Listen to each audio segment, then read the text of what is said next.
तो dear student, आप सभी का हमारे YouTube channel the career tutorial test city में बहुत बहुत स्वागत है। तो आज हम लोग पढ़ने जा रहे हैं आपके गणित पाठ्य पुस्तक का चैप्टर नंबर 5.2 अरिथमेटिक प्रोग्रेशन। तो हम लोग शुरू करते हैं पहला सवाल। तो पहला सवाल कह रहा है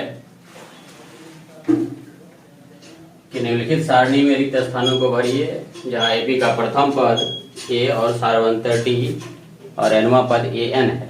यानी हमारे पास ए डी एन और ए एन में से तीन राशि दिया रहेगा, चौथी राशि हमें ज्ञात करनी है। तो पहला सवाल है जिसमें a equal to 7, d equal to 3, n equal to 8 दिया हुआ है और ए एन हमें ज्ञात करनी है। तो हम लोग पिछले क्लास में पढ़ चुके हैं, यानी एपी का बेसिक क्लास जो हमने पढ़ाया था, जिसमें बताया था ए एन इक्वल टू, तो ए एन कहा जाए या टी एन कहा जाए।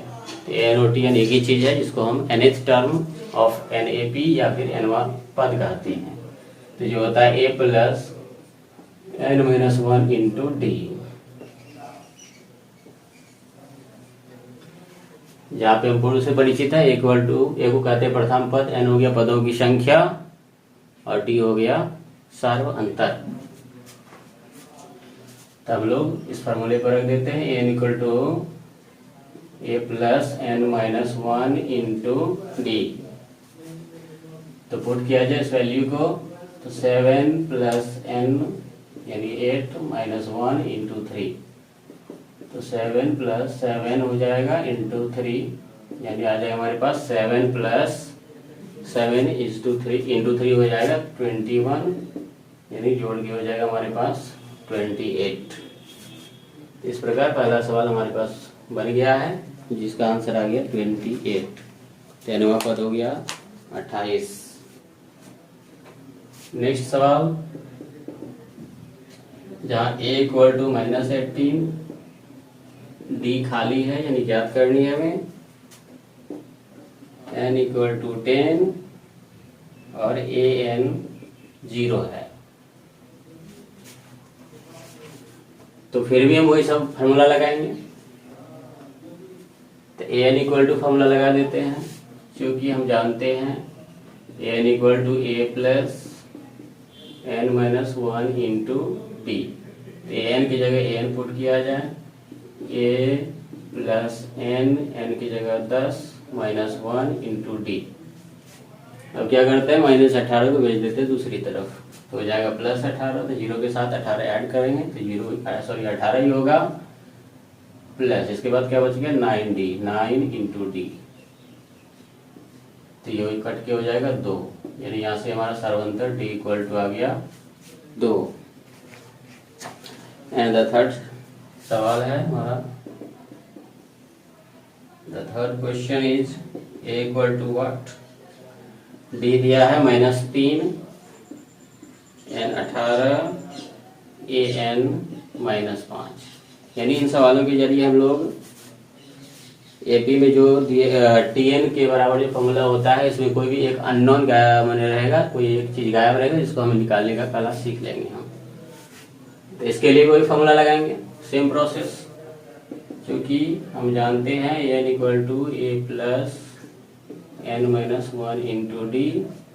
तो जो वैल्यू दिया है उसको रख देते हैं, जो नहीं दिया है उसकी जगह पे उसका संकेत ही रहेगा। सभी का यहाँ ए एब्सोल्यूट है तो ए रहेगा कैरियर ट्यूटोरियल टेस्ट सिटी में। एन 18 है -1, डी है -3, तो आ जाएगा -5 ए प्लस, ये घट के हो जाएगा 17 में गुना होगा -3। -5 equal to a plus into minus 17 दिया 51। तो ए के साथ 51 माइनस में है, दूसरी तरफ जाएगी प्लस में हो जाएगा। ए इक्वल टू इधर पहले से -5 उपस्थित था, ये प्लस 51 में दिया जा रहा है। हमने पहले बताया है कि जब चिन्ह अलग अलग रहे, तीन राशि दिया रहे, तो हम इसको क्या करेंगे, हटा लेंगे, जो बड़ा दिखता है उसका चिन्ह रख देंगे। ये गुरु मंत्र है, पिछली क्लास में आपने पढ़ा है। तो हो जाएगा 46 बड़ा है 51, इसका चिन्ह प्लस है जो छिपा हुआ है। तो यहाँ पे हमें प्रथम पद यानी ए प्राप्त हो गया है, दिया हुआ है। और इसके बाद अगले सवाल की ओर बढ़ते हैं हम लोग। तो हम लोग पिछले क्लास में पढ़े, चौथा प्रश्न है ए बी का बेसिक क्लास जो हमने पढ़ाया था, इसमें बताया था ए इक्वल टू एन कहा जाए या टी एन कहा जाए। स्टूडेंट अभी हमारे पास एनसीईआरटी का बुक नहीं है, इसलिए छोटा सा कोई बुक है जिसमें ये चैप्टर दिया हुआ है, तो वहाँ से प्रश्न ले रहे हैं, इसलिए अन्यथा न सोचें। तो इक्वल टू माइनस 18.9 है, डी है 2.5, यहाँ पर एन ही गायब कर दिया है और टी हो गया, और ए एन दिया है -5। तो ये बहुत ही अच्छा सवाल है। आगे हम जो बहुत सारा सवाल बनाएंगे जिसमें एन की जरूरत पड़ेगी, इसलिए यहाँ से हम एन निकालना सीख लेते हैं। तो बहुत ही सिंपल तरीका, फिर से ए एन ही लगाएंगे, सब फार्मूला में सब खेला एक ही फार्मूला होगा यहाँ पर ए एन पर, ए एन या टी एन पर। A plus n minus 1 into d.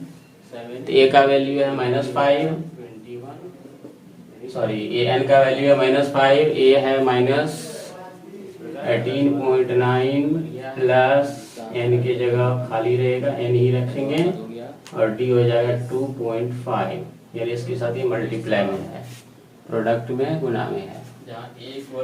तो first of all we have to send this digit other side. तो इसके पहले क्या है माइनस, ये चल जाएगा इधर, प्लस हो जाएगा, तो -5 है प्लस 18.9, इधर आ गया हमारे पास n-1 इंटू 2.5। तो इसको क्या कर लेते हैं, चिन्ह अलग अलग है, घट जाएगा, तो घटा लेते हैं। 18.9 घट जाएगा 5, तो घटा के देख सकते हैं, ये हो जाएगा हमारा 13.9। अब इधर आ गया हमारे पास n-1 इंटू 2.5।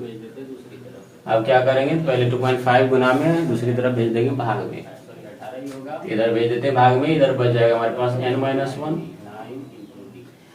n-1 बच जाएगा, तो भेज देते हैं भाग में 2.5 को। देख लेते हैं सवाल में कोई एरर भी है। चौथा नंबर, ये 18.9, डी है -5, एन खाली है, अच्छा यहाँ ए एन में मिस्टेक था, इसलिए यहाँ पटांग आंसर आएगा। तो ए एन है हमारा 3.6, ए एन की जगह 3.6 रखना है।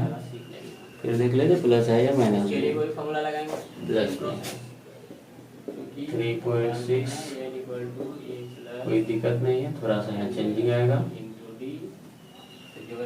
तो हो जाएगा पॉइंट के बाद है 9 6 15 के 5, 8 3 11 1 12 1 1 2, n 18 है, तब क्या हो जाएगा 22.5 के साथ भाग में आ जाएगा 2.5, तो आ जाएगा -5 a प्लस, ये दोनों में एक अंक के बाद पॉइंट है, तो पॉइंट के बदले पॉइंट खत्म हो गया, -5 equal to a plus into, तब क्या होगा 25 से काट देंगे, 25 नमा, तो एक के साथ n-1 इक्वल टू 9 हो गया, इसलिए n equal to 9 plus 1 equal to 10।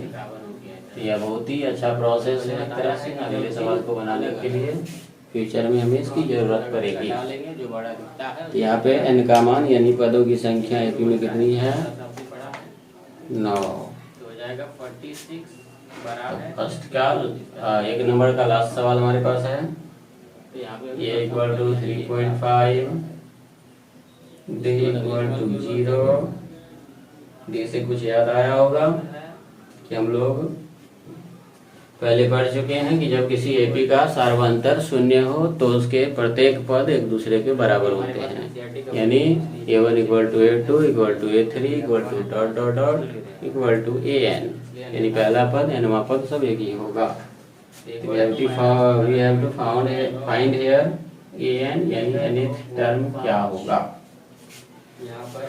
determine nth term of this AP which has first term is 3.5, the common difference is 0 and number of terms is 1/5। फिर से ए एन ही लगाएंगे, तो हम लोग फिर से एक बार यूज करेंगे a n equal to a plus n minus 1 into d. A n की जगह कुछ है नहीं, रहने दीजिए जाए, संकेत ही काफी है। ए है 3.5, डी है 0, एन है 105 माइनस 1 फार्मूला से इंटू में 0। बहुत बढ़िया। जब इंटू में 0 है तो सीधा इसका मान 0 हो जाएगा, चाहे हम प्रोसेस करें कि ना करें। घटाएंगे 104 को 0 से मल्टीप्लाई कर देंगे, हो जाएगा आंसर 0। तो ये हो जाएगा 0। तो हमारे पास बचेगा ये ए एन इक्वल टू 3.5 में 0 जोड़ेंगे तो यही आंसर हो जाएगा।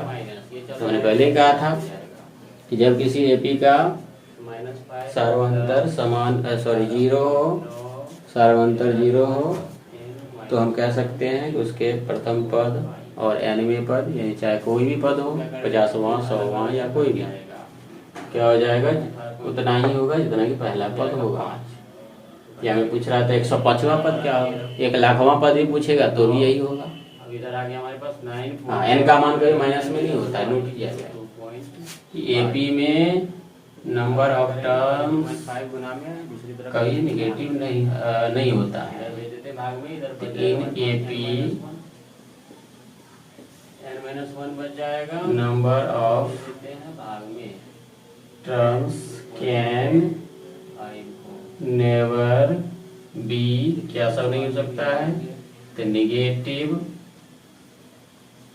सबसे पहले तो निगेटिव नहीं हो सकता, फ्रैक्शन में नहीं हो सकता, यानी भिन्न में, यानी बट्टे में नहीं हो सकता। तो मतलब नंबर ऑफ टर्म्स यानी n हमेशा क्या होगा, तो ये हो जाएगा n का मान हमेशा नेचुरल नंबर होगा। n एलिमेंट ऑफ n मतलब ये होता है नेचुरल नंबर, यानी n हमेशा क्या होगा, प्राकृत संख्या होगी। n का मान n इक्वल टू हो सकता है 1 2 3 4 डॉट डॉट डॉट, इस प्रकार से इन्फिनिटी तक जा सकता है। बट कभी n का मान निगेटिव या बट्टा में ऐसा संख्या जो कटे नहीं, पूरी तरह से ना कटे, ऐसी संख्या नहीं हो सकती, रूट में नहीं हो सकता, या केवल और केवल प्राकृत संख्या हो सकता है। तो यह नोट करने वाली बात है कि आगे हम जब भी कैलकुलेशन करेंगे तो कभी कभी n का मान हमें निगेटिव आ जाएगा, तो कभी फ्रैक्शन में ऐसा आ जाएगा कि वो काटने के बाद पॉइंट में आ जाए, जैसे 1.5 या 3.5 कुछ भी ऐसा आ जाएगा, तो वहाँ हम कहेंगे कि यह एपी संभव ही नहीं है। समझे? इसको नोट डाउन किया जाए, फ्यूचर में हमें इसकी जरूरत पड़ेगी। यहाँ पे n का मान यानी पदों की संख्या एपी में कितनी है, 9।